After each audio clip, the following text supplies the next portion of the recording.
I want to be the one to marry Phoenix and Mil Muertes. And then Katrina, I'm going to get her back. I'm the only man that she needs. So you're willing to put your life in the line for a woman? Have you seen her? Extra thick! Good point, okay. Lucha Underground. Hey, what is up, you guys? It is Tyler. Welcome back to the Tyler Williams channel. Welcome to another episode, another review of Lucha Underground.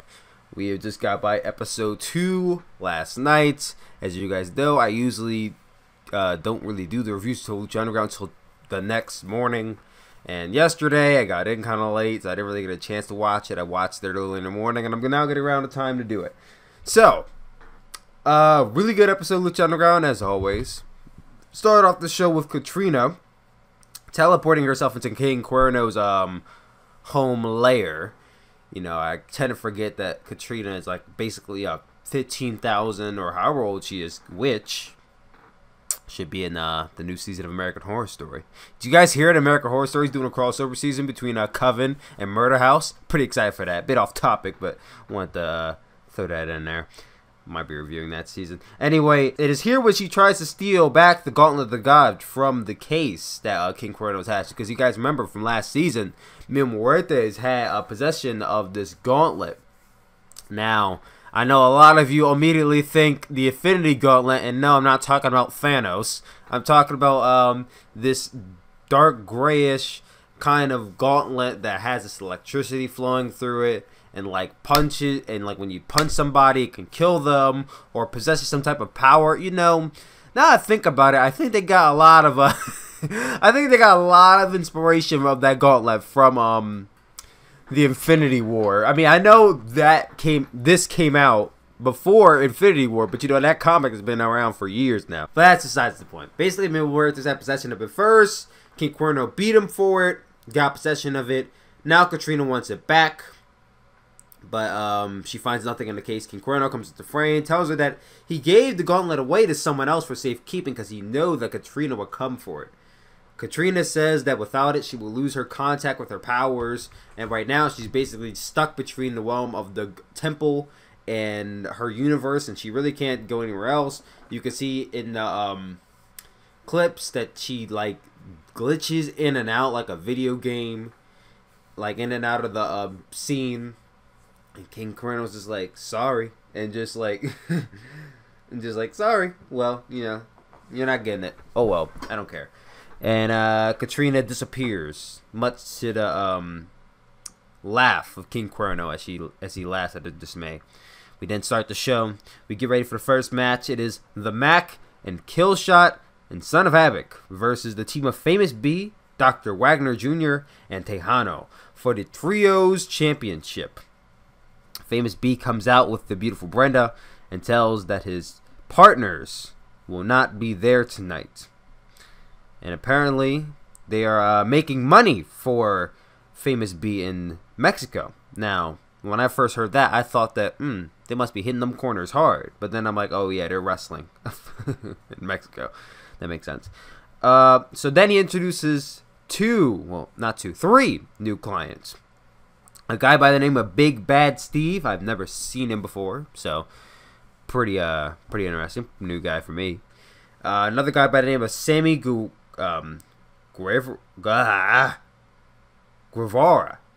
Sammy Guevara. Never seen him either, but he came out to a pop, like a generic pop song that's sung by a guy, and I'm like, oh god, this guy's gonna be super cringy in the ring. I could tell already. And then the next guy he announces, Jake Strong. And out comes the former WWE Jack Swagger. Much to everyone's surprise. I did not expect to see Jack Swagger in Lucha Underground. It was pretty surprising. Now, I haven't seen Jack Swagger wrestle since he last was in WWE back in like 2015, 14. I haven't seen Jack Swagger wrestle in years. So this is going to be a... I'm like, all right, so what is this guy going to bring new to the table? You know, maybe he looks exactly the same. It looked like he didn't age a day or get any bigger, any smaller. He looked like he stepped right out of the time machine and came right back into the wrestling fold, just in a different company. So we start off the match with Killshot and Sammy Guevara. It starts off with like a Will Ospreay and Ricochet type of sequence, except without the Superman pose at the end. Lots of flips and showboating from Sammy Guevara, who definitely impressed me in this match. He had a lot of flips and kicks in this match. Didn't show off too much, but from what I've seen of him, I was pretty impressed by the kid. He looked pretty young, so I'm gonna call him kid, even though I'm a kid too. Big Bad Steve got into the ring during this match. It didn't really show too much prowess. I mean, nothing really impressed me of him. What I was really interested to see was how much improvements what Jake Strong, otherwise known as Jack Swagger, had in the time away he's been from the wrestling team. Now, there's no saying that Jack Swagger has not been wrestling outside of the WWE all these years. But this is the first time I've seen him wrestling, you know, just in general. So I want to see if he brought anything new to the table. And to answer that question, he did not. Really wasn't much different from the Jack Swagger I've seen.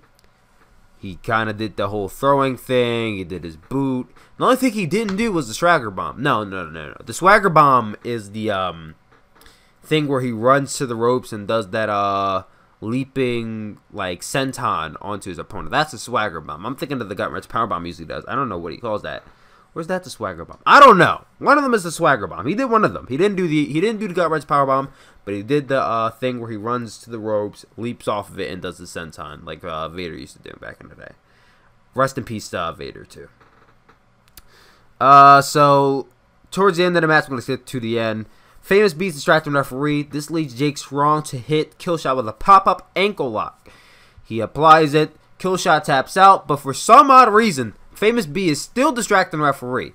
Now, I have no idea why you would still be distracting referee while your client is making your opponent tap out. Now, my thinking here is that Famous B wanted his team to lose, so that way they have a reason to still stick with him. Because, you know, if your team wins, gets too much right away, then they're like, well, we don't need you. So he's like, all right, well, if they lose now, they're still going to need me. So I think that was the reason why he had his team lose. He wasn't turning on his team. He just wanted them to stay with him. So Killshot taps out, but the referee still has his back turned. This gets the Mac to break up the ankle lock. Big Bad Steve tries to get his way into the ring. Apparently, he was the legal man. I had no idea who was the legal man in this match.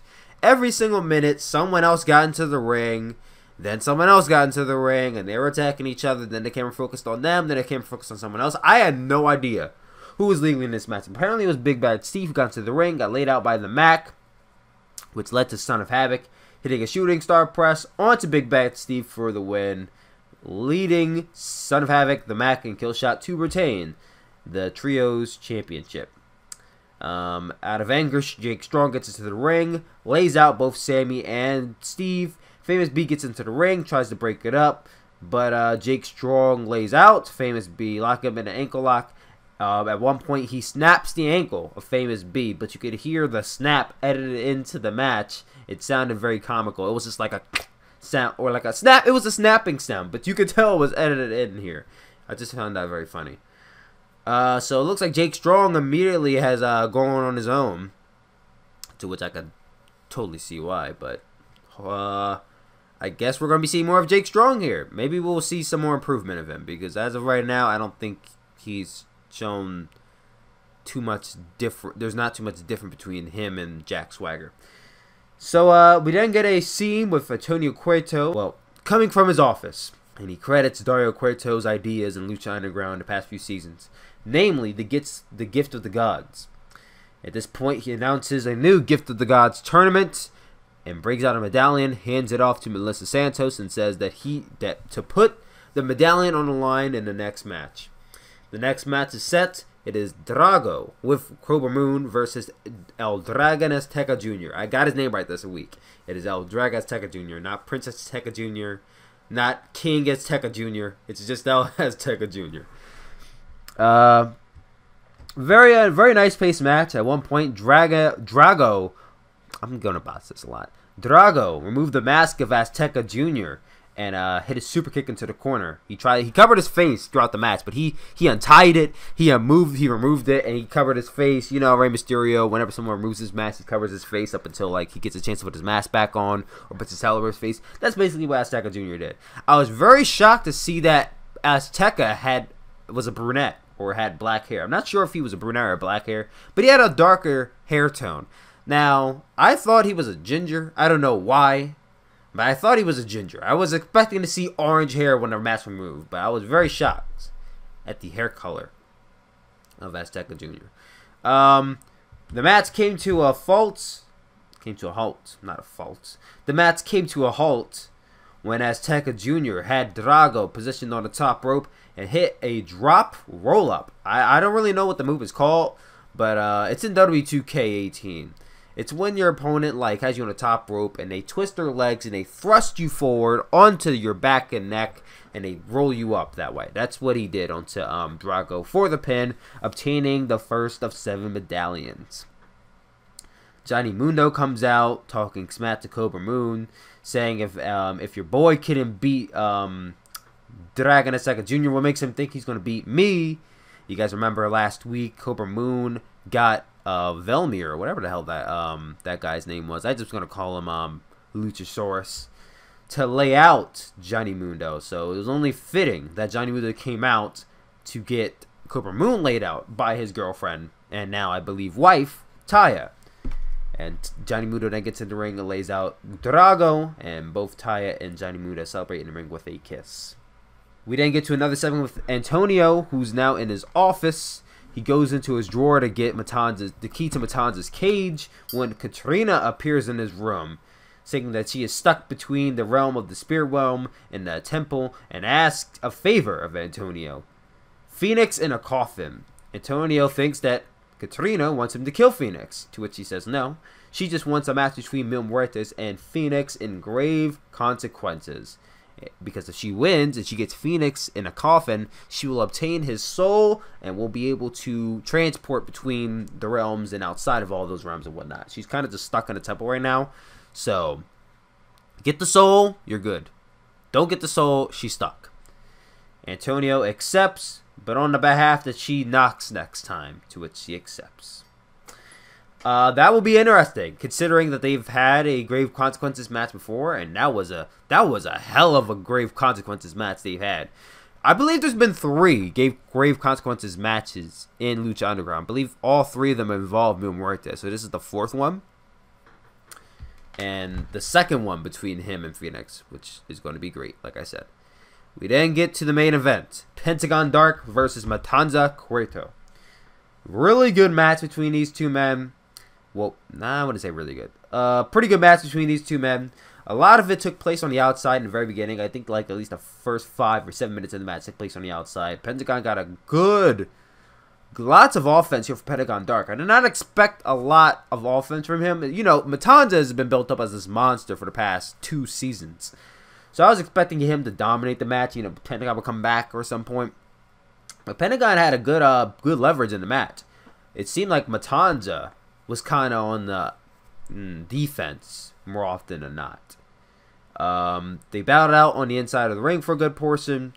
Then it came to a halt when Pentagon Dark hit 2 Mexican destroyers onto Matanza Cueto and hit a package pile driver onto him for the pin. I know. I was shocked. Pentagon Dark pinned Matanza Cueto clean in the middle of the ring. It was almost like Charlotte pinning Asuka at WrestleMania 34. Actually, it wasn't almost like that. It was like Asuka getting pinned by Charlotte at WrestleMania 34. Except here, I could understand why it happened. In WWE, at WrestleMania, I had no idea why that happened. But Pentagon Dark retained the Lucha Underground Championship, much to the dismay of Antonio Cueto, who comes out to the ring, before Pentagon Dark goes to break the arm of Matanza Cuerto, raises his cane at Matanza, like threatening to beat him and slapping him in the face, saying that Dario has spoiled you. And you see Matanza is like cowering at him, hands up and just like covering his face, trying to evade the hit. It was so sad seeing this. Matanza just like looking like a little coward. He just looks like a child who's about to get beat by his father. It was so sad to watch. I mean, he didn't beat him or anything. He just slapped him in the face. But just seeing him like a child, just like put his hands up, like, no, please don't hit me. Like that was kind of sad to watch. He basically got Matanza to the back as Pentagon celebrated. We then get the last segment of the night. Antonio in his office, very angry about the result of last night, about the result of the night. Sami Callihan, otherwise known as Jeremiah Crane, gets into the office. We saw this in the very beginning of the review. Comes into the office. But Antonio says, not now. But Jeremiah says, I'm only going to take a few seconds. He says that next week I want in on the Phoenix Mil Muertes match in Grave Consequences because I want Katrina's heart. Well, I want to prove to Katrina that I'm the only man she needs. Antonio says, you're going to put your life on the line for a woman. And Jeremiah says, have you seen her? To which I said to myself, well, I will put my life on the line for Katrina. I mean, damn. Have you not seen... If you have not seen Katrina this season, or any season, you're missing out. Katrina is one of the best parts about Lucha Underground. If not, just for the sight of her. I could watch Katrina for 45 minutes and be satisfied with that episode.